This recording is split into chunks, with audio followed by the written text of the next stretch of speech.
off, Mason. Mason, go on, Counselor. Sonnys back in the saddle. Let's go, sugar britches.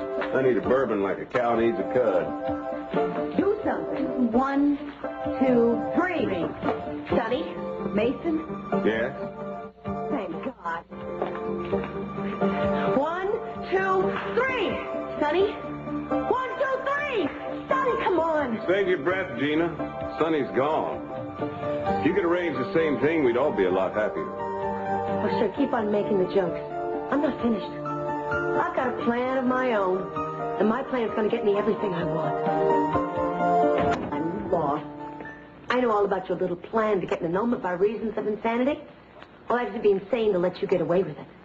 Gina, I don't need your permission. My insanity is now documented. It'll stand up in any court of law. That's all I need. You need my signature on the annulment papers. There's only one way you're going to get it. No deal, Gina. This isn't a deal, it's a condition. Why would we even consider talking to you? Because you don't have a choice. What is this brilliant checkmate you've strategized? I want you to personally guarantee that I will have custody of Brandon until he becomes of legal age. Gina, that's my father's affair. I have nothing to do with that. How do you expect me to make that kind of commitment? You'll figure out a way. After all, you're the attorney. Unless you want to stay together till death do us part. Don't tempt us. Just stay out of this, Julia. Everything's a big scheme to you, isn't it? You scheme to get a man, you scheme to get rich, you scheme to hold on to Brandon. If you were a fit mother, you wouldn't have to do things like that. Why is it necessary that you go through life like a reprobate? That's all she knows. That's what she is. Well, I'm sorry that I have such a strong sense of self-preservation in this matter. But when you deal with scum like the Capwells, well, you really have no choice. I love Brandon. He should be with me. Now, Mason, you should understand that better than anybody else. How could I possibly turn him over to Cece? I'm handing you a double-edged sword. Use it. You're like a cancer.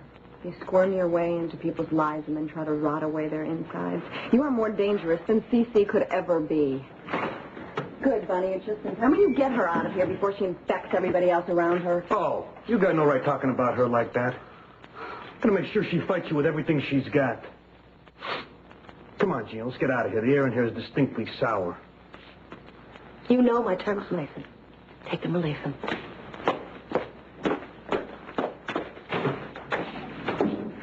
She is the one we should be proving insane. Insane or not, I'm afraid she's got us right where she wants us. What are you talking about? If we want this annulment final by the end of this century, we're going to have to do exactly what she wants. Are you sure he's Mason? Yes. I think he still needs his head examined. Julia, she can tie us up for months, even years. But Mason... Maybe we should discuss this at home, huh? You know, excuse me, I don't think this should be the last time I see you. Sonny isn't gone, he's just buried, and I have a feeling it's going to take a little bit of therapy to make sure he doesn't come back. I'll call you later in the week to make an appointment. Last thing I want is that cowboy hurting any more people. Gina has no right to raise a child. She's a thief. She's a blackmailer. She's a snake in women's clothing. Change the gender and you've just described my father. There's no comparison. And you don't know my father. I thought everything was better between you two. Oh, it's kind of like a dog with fleas. You never quite get rid of them. That's attractive. But it doesn't solve our problem. Brandon's the one with the problem, and I just might be able to help him with it. But Mason, it's unethical.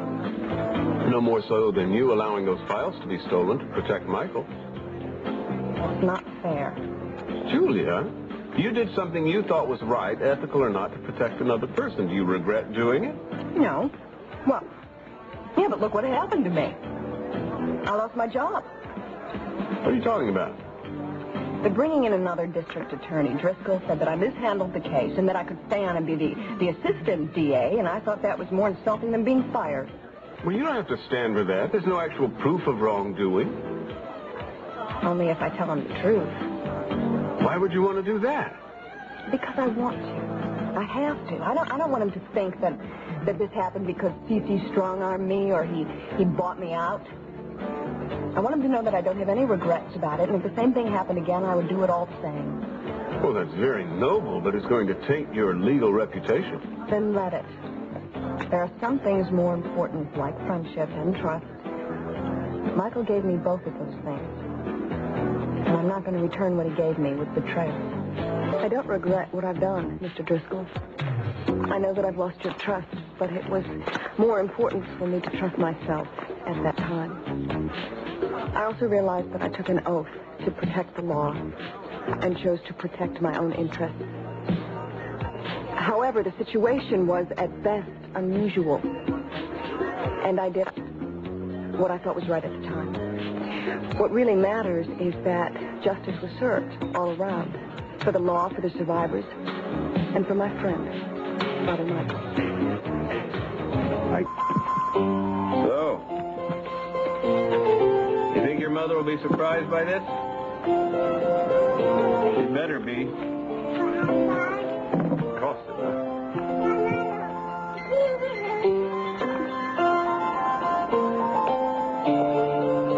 So, what are you going to think about your old dad when you grow up, huh? You know what I think? I think that you're going to like your mother better. You know why? Because she plays by the rules. I don't know why that should make me uncomfortable, but it does.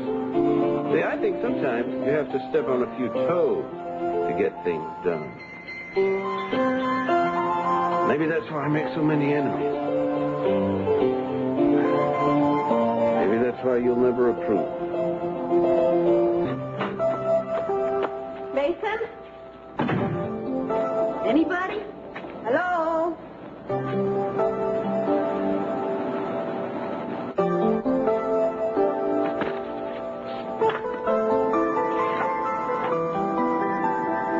Thank you for saving me from a fate worse than death. You're my hero in a white 10-gallon hat, driving the black-headed Sonny Sprocket into oblivion. To a new beginning.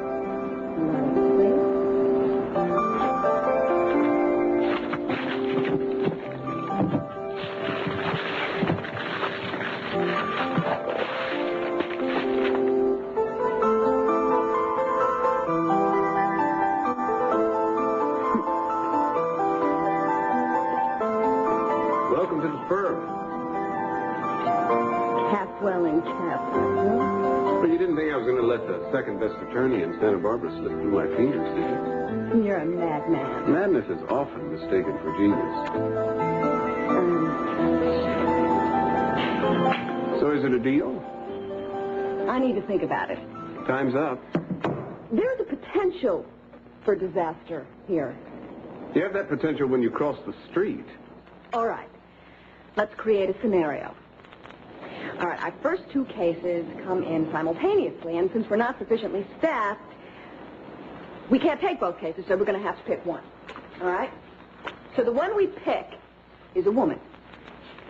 Now, this woman makes, what, maybe $10,000 a year. She's got 2 kids. She's being evicted from an apartment, which is going co-op, and she's only got 14 days to move, which is totally unacceptable. For her or for us? All right, I'm getting to that. Now, the next case is a multi-million-dollar corporation with national ties that's trying to take over a family-run pickling plant business in Ojai. Now, this business has been going on for 25 years. Which one do we take? This is a trick question? That depends on your answer. All right. Though I'm not at all opposed to taking pro bono work now and then, we are a business and we do need to turn a profit. And as such, I think the choice is obvious. We pick the corporation. Aha! I rest my case. What's your point? My point is your obvious answer is not my obvious answer. Julia, all businesses wind up in the red at the end of their first year. Now, I don't see any reason to compound that problem by taking on cases that aren't going to pay us any money. And if you like, you can take on all the pro bono cases you want to after we're established. I'll even put you in charge of all of them. Thanks. We're going to be on opposite sides of the same case all the time. I mean, look how we feel about... We don't agree legally, basically, right? I mean, look how you feel about Brandon and Gina. Wouldn't that be ironic if we ended up our first case being that, and then you'd defend Gina and I would defend Cece? It's not going to go that far. I don't see that we have a problem. We have weathered far worse storms. We'll be at each other's throats 24 hours a day. We won't be able to leave the office at the office. I think it'll make life interesting. So do we have a deal?